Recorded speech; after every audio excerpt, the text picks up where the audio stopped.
be willing and open to hear that it's not a good idea. And when we often talk about looking for being passionate in early stage companies, and I actually want to also see some dispassionate action on the part of an entrepreneur. I want some distance. I want to know that you're still doing your own due diligence, and that you are not putting rose-colored glasses on and just endlessly going to go down this track and drag everyone down with you. You know, that you're continually looking for the answers that may make it also be that you don't want to spend another hour of your time on this, or another year of your time is maybe more realistic.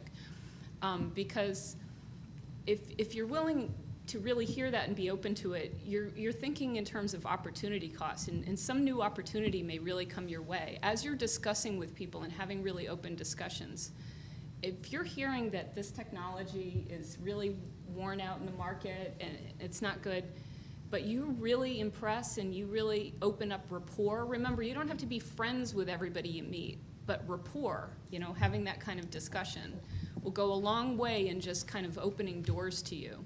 So that if something ends up fizzling out, everybody's had technologies. If you've done, you know, the technology investment space for a couple of decades, everybody's had things that didn't work that they had to abandon, whether it's on a project basis or a whole product basis, you know, and that takes being able to detach yourself. So I like to see some detachment too.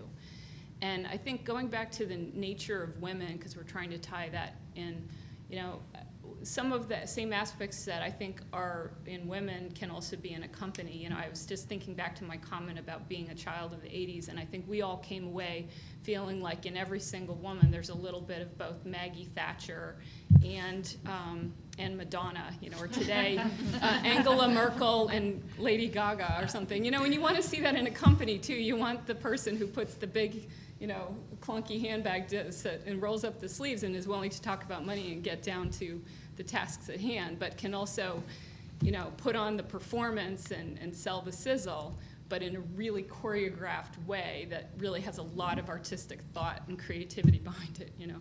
So I kind of like to see that emerge in companies too, and I guess life sciences doesn't always lend itself to that, but, you know, so. Good, thank you.